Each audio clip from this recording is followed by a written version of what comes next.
Guys, ngeri banget ini guys. Industri otomotif mobil-mobil Jepang bakal makin hancur lebur. Dan ini udah gue kabarin dari sejak kapan tahun ya. Dan hari ini menjadi kenyataan. Karena makin banyak dealer-dealer mobil Jepang itu yang tutup. Bahkan rugi triliunan tuh model Honda. Tapi lu tau gak, ini bukan cuman ke mobil loh. Sekarang urusannya udah sampai ke pabrik kereta Jepang bakal makin babak belur. Kok bisa? Bahkan Jepang bisa rugi triliunan gara-gara bangsa Indonesia makin pintar guys. Mungkin gara-gara udah mulai banyak ya yang minum susu. Ingat, minimal 2 kali sehari supaya hilang stunting tuh dari peredaran di Republik tercinta kita ini. Jangan lupa minum susu 2 kali sehari plus makan telur ayam tuh minimal 2 lah setiap hari supaya protein anak-anakmu tercukupi guys. So kalau lu penasaran kenapa sih Jepang bakal makin nyungsep dan ini membahagiakan Indonesia bahkan sangat-sangat menguntungkan Republik kita, lu jangan skip video ini. Let's check this out. Mantep nih guys. Jadi lu tau gak sih udah makin banyak pabrik-pabrik otomotif Jepang itu yang sampai bahkan kabur dari Thailand loh. Dan suka gak suka ya dominasi mobil-mobil Jepang itu makin pudar gara-gara apa? Ya gara-gara mulai lahir kekuatan baru poros otomotif dari Cina. Dan ini udah sering kita bahas di video-video Benix yang sebelumnya. Karena memang faktanya saat ini pabrikan mobil-mobil Jepang itu gak sedang baik-baik saja kok. Ya orang udah sadar harga bensin makin mahal. Harus lagi biayain ganti oli lah, ganti filter lah, rusak inilah, rusak itulah. Dibanding pakai mobil listrik, minimum maintenance. Aduh ya udah lebih enak naik mobil listrik, udah harganya lebih murah, nggak perlu beli bensin lagi. Dan dari sini udah bisa lihat ya, artinya bakal makin banyak produsen-produsen mobil Jepang yang bakal rugi. Contoh kemarin tuh Toyota, net income dia itu udah jatuh hampir 25%. Nissan, lu lihat The Guardian, Nissan bakal tutup 7 pabrik dia, bakal potong lapangan kerja PHK massal 20.000 orang. Honda, brutal lagi nih. Honda untuk pertama kalinya dalam sejarah dia mencatat kerugian 15,7 miliar dolar. Itu setara 270 triliun. Gila nggak? Brutal guys. Tapi ternyata guys, lu jangan khawatir guys. Ini belum berhenti sampai di sini tragedi Jepang ini guys. Karena sebentar lagi lu bakal lihat bukan pabrikan mobilnya doang yang diambang kehancuran, tapi perusahaan-perusahaan kereta yang ada di Jepang sekarang pun lagi menuju jurang kehancuran. Kenapa bisa? Apa karena Indonesia udah tambah cerdas? Stunting berkurang? Tenang bro, MBG belum jalan maksimal bro. Tenang bro, belum ada 2 tahun nih MBG jalan nih. Tapi Jepang udah kelojotan. Kenapa? Karena saat ini Indonesia udah mulai berani. Indonesia udah berani untuk stop impor kereta Jepang. So apa hubungannya ya Indonesia berani stop impor kereta Jepang dan kehancuran industri kereta di Jepang? Lo harus tahu dulu nih sejarahnya ya kenapa Indonesia bisa jadi budak kereta dari Jepang. Ya, jadi ini bermula di tahun 90-an lah waktu Kaisar Akihito berkunjung lah. Dia datang ke Indonesia dan dia lihat kereta di Indonesia kok jelek-jelek. Sehingga dia bilang, wah ini aneh nih. Udah busuk produknya karena kita pakai kereta bekas dari Eropa. Jelek lah, gak cocok lah dengan negara kita tropis banyak hujan, dikit-dikit nanti berkarak, rusak. Nah, apa yang dilakukan? Dia menghibahkan kereta guys ke Republik kita. Wah kesannya baik, tapi lu hati-hati. Lu urusan sama Jepang nih. Kenapa? Karena memang Indonesia dikasih 72 unit kereta api. KRL nih dari Jepang. Dan lu udah tahu ya kalau orang dikasih mentalitas miskin, ngemis kereta bekas dari Jepang, ujung-ujungnya apa namanya kereta kan lo harus rawat, lo harus maintenance. Spare partnya dari mana? Dari Jepang lagi. Indonesia jadi budak peliharaan di situ. Dan ini terbukti ketika kemudian kita mau upgrade lagi, update lagi. Kita apa yang kita lakukan? Impor lagi barang yang sama karena orang Indonesia jadi sudah beradaptasi dengan kereta Jepang, dengan teknologi Jepang, dengan gauge-nya Jepang,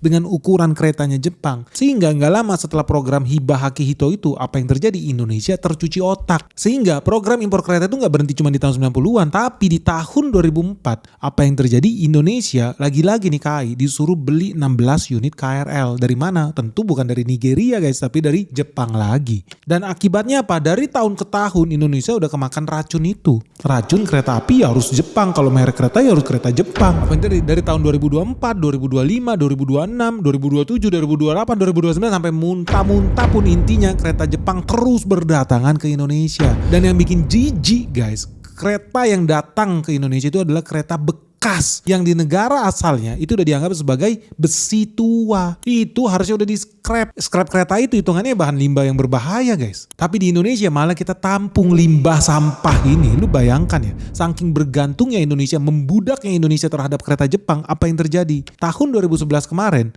Indonesia lagi-lagi mau dibudakin ya sama Jepang. Suruh beli kereta bekas Jepang. Padahal kereta bekas itu seharusnya buat Filipina guys. Negara miskin juga Filipina ini. Tapi Filipina ternyata mungkin punya harga diri. Dia tolak guys. Terus apa yang terjadi? barangnya masuk ke Indonesia. Jadi kita udah makan barang sampah yang ditolak Filipina. Ditolak Filipina malah disembah-sembah di Indonesia guys. Gila, gak ada pride-nya bangsa kita ini guys. Jadi di tahun 2013 apakah berhenti Indonesia menjadi budak? Tidak. Tentu kalau bisa jadi budak seumur hidup kenapa harus budak 1-2 tahun? Mungkin itu mindset para pengkhianat bangsa ya. Yang duduk menjadi pejabat-pejabat di kereta api Indonesia ya. Tapi faktanya aja ya tahun 2013 KAI ini kembali mendatangkan 180 kereta impor dari Jepang. Sadis guys. Apakah berhenti sampai di situ? Enggak. Tahun 2023 kemarin kita bakal mau impor lagi 348 unit KRL. Gila nggak? Bekas juga dari Jepang. Kolor aja impor bekas dari Malaysia bangga, apalagi kereta. Kan goblok negara kita nih. Goblok nih kalau dibiarin nih. Ini zaman dulu memang negara kita karena profesornya juga banyak yang gila. Bangga kita jadi negara thrifting. Bangga Indonesia impor kolor bekas Malaysia.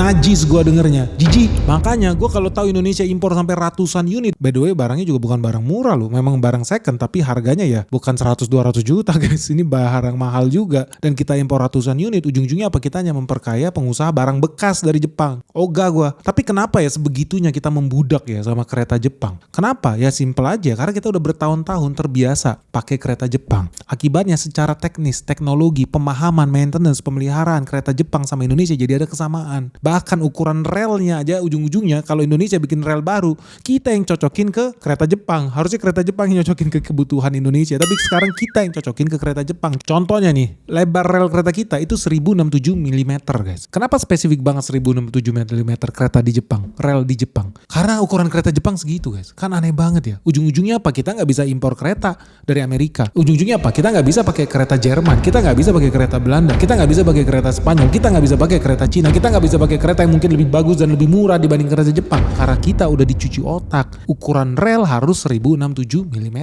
Kenapa? Supaya yang menang tender gerbong kereta di Indonesia lagi dan lagi dan lagi adalah pengusaha barang bekas Jepang. Goblok memang. Tapi ya udahlah, itu faktanya. Kita udah dikadalin sama mereka sama bertahun-tahun. Lu merasa lu udah merdeka bangsa lu 1945 dari jajahan Jepang. Faktanya tidak. Guys, ngeri banget ini guys. Perang di Timur Tengah tambah panas dan ujung-ujungnya harga minyak dunia pasti tambah naik. Artinya nih bakal makin banyak loh perusahaan-perusahaan di Indonesia yang tambah rugi, tambah nyungsep. Termasuk juga saham-saham yang ada di IHSG guys. So terus gimana nih caranya supaya lu gak tambah rugi, lu gak tambah miskin, lu gak tambah nyungsep lebih dalam lagi guys? Sebetulnya caranya gampang guys, karena ada di Sekolah Saham BENIX season 10 yang resmi dibuka lagi nih. Nah di sini seru banget guys, karena kali ini lu bakal belajar ya cara menghindari saham-saham yang pasti tambah nyungsep, yang pasti tambah rugi. Dan bukan cuma itu, lu juga bakal belajar cara menemukan nih saham-saham yang bakal diuntungkan justru ketika dunia tambah panas. So buat teman-teman nih, buat kamu-kamu yang masih pemula, masih newbie, masih beginner di dunia saham dan lu pengen belajar gimana sih cara investasi yang benar dari nol. Nah inilah momen yang paling tepat, ini saat yang paling pas guys. Kenapa? Karena bentar lagi market crash sudah ada di depan mata guys. Kita menuju detik-detik yang menegangkan. Apalagi ya suku bunga di Amerika Serikat bakal makin naik tinggi loh. So kamu pengen tahu nggak sih? Kamu pengen bisa ngerti nggak sih perusahaan mana yang layak buat diinvestasikan, mana yang tidak layak sama sekali. Nah lu gak usah khawatir karena semuanya bakal kita bahas tuntas di Sekolah Saham BENIX season 10 ini. Karena cuma di sini ya kita bakal belajar bareng cara membaca laporan keuangan, ekonomi makro, sektor-sektor unggulan yang ada di IHSG, sampai perusahaan-perusahaan yang bisa jadi penggerak bursa efek Indonesia guys. Apalagi di sini juga ada sesi Ask Me Anything ya. Sesi di mana lu bisa bebas tanya apa aja ke BENIX langsung soal dunia saham dan investasi. So tunggu apa lagi guys? Segera daftarin dirimu sekarang juga. Mumpung sekarang lagi ada diskon 30% nih. Dari yang tadinya harganya 12.300.000, sekarang jadi cuma 8.600.000-an doang guys. Tapi lu inget ya, diskon 30% ini cuma berlaku terbatas. Karena diskon 30% ini cuma untuk 30 orang pertama yang mendaftar Sekolah Saham BENIX sebelum tanggal 30 Mei 2026. So tunggu apa lagi nih? Yuk segera daftarin dirimu sekarang juga. Hubungin WhatsApp admin kita Michelle di 0811 868 959. Atau lu bisa kunjungin website kita juga di www.sekolahsahambenix.com. Oke guys, sampai ketemu ya. Salam sehat, salam cuan. Faktanya tidak, kita masih jadi budak mereka guys. Tapi ya suka nggak suka guys, karena memang dibikin juga harganya terjangkau supaya kita nggak punya kesempatan buat berinovasi. Harganya ya sekitar 600 juta sampai 1 miliar rupiah lah per gerbong kereta Jepang itu guys. Ya apalagi kalau lu lihat ya dulu tuh pemimpinnya kereta api Indonesia juga bilang kereta buatan Inka, industri kereta api Indonesia katanya nggak layak buat angkutan orang. Mungkin maksudnya cocoknya buat angkutan kambing.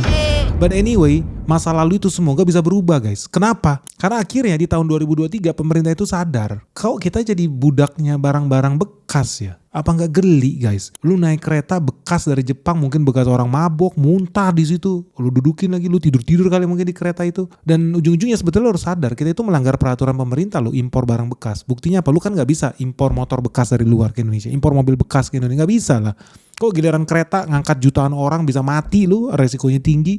Kita impor barang bekas dan nilainya fantastis dan setiap tahun konsisten impor terus. Makanya gue seneng ketika akhirnya kita berani bilang tidak terhadap kereta bekas Jepang.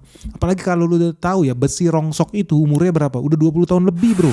Gila 20 tahun lebih itu kalau lu punya anak lu udah lulus kuliah bro. Masih aja pakai kereta bekas. Kereta bekas umurnya lebih dari 20 tahun guys. Sadis. Lu tahu ya hari ini di KRL kita yang punya kereta api itu ada sekitar 900-an armada ya. KRL kita itu 900-an. Itu isinya adalah kereta-kereta tua. Umur 34 sampai 41 tahun guys. Lebih tua dari gua guys. Gila banget loh. Dan lu mau ganti 900 kereta itu pakai kereta Jepang. Gue sih ogah. Tapi akhirnya sekarang gue seneng sih guys. Setelah 100 tahun akhirnya ya Indonesia itu punya percaya diri. Indonesia itu bisa pakai kereta buatan dalam negeri sendiri. Buatannya PT Inka. Kita nggak usah lagi, makanya kita udah pede tuh nolak barang impor dari Jepang. Bahkan bulan Juli tahun ini ya bakal ada sekitar 11 kereta baru nih, KRL baru nih buatan Inka nih bakal dipakai nih di Indonesia nih. Gue seneng guys, meskipun ya biayanya pasti lebih tinggi, oke. Tapi kenapa itu penting? Karena itu bisa mengaktifasi, menghidupkan industri manufacturing dalam negeri kita sendiri. Kalau TKDN-nya 100% made in Indonesia. Cuman ya itu kan harapan kita ya, kondisi yang sangat ideal. Ya hari ini harganya memang lebih mahal dibandingkan kereta impor bekas Jepang, besi tua dari Jepang yang harusnya udah berubah jadi sampah itu. Tapi intinya hari ini kita udah berhasil produksi sendiri walaupun gak 100% made in Indonesia sih. Kabar terakhir itu sekitar 50% made in Indonesia. Jadi 50% TKDN-nya. Lebih detailnya apa lu bisa lihat di layar kaca. Jadi buat eksterior interior itu udah pakai lokal. AC udah pakai lokal. Pas itu udah lokal. Passenger seat itu udah lokal. Spring, brake shoe itu udah lokal. Yang masih impor apa? Draft gear, transmisi, wheelset, coupler, pantografi, sistem pintu itu masih impor. Khusus untuk pantografi, VVF inverter, static inverter itu kita lagi dalam proses lokalisasi guys. So bertahap lah. Tapi kalau nggak sekarang ya kapan lagi? Kalau kita nggak pede, nggak berani bikin sendiri, ya masa kita mau jadi budak sampah Jepang aja sih seumur hidup? Jijik lah. Nah ini harus kita sambut baik sih guys, karena artinya bakal ada penciptaan ekonomi baru.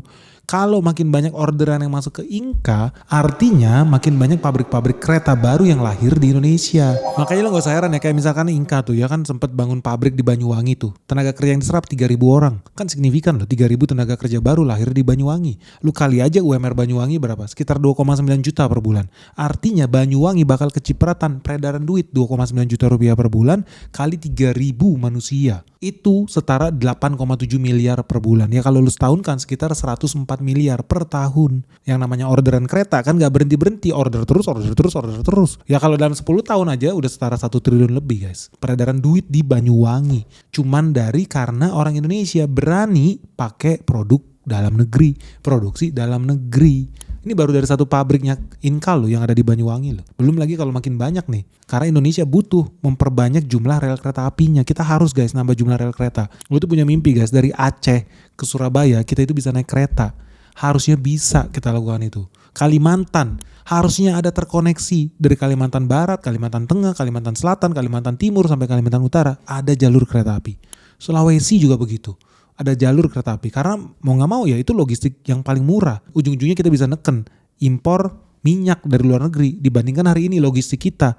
BBM kita banyak lari kemana subsidi buat apa? Bawa truk logistik kontainer. Kalau semuanya bisa pakai kereta kita bisa hemat karena keretanya nggak perlu lagi pakai minyak dari Timur Tengah bro.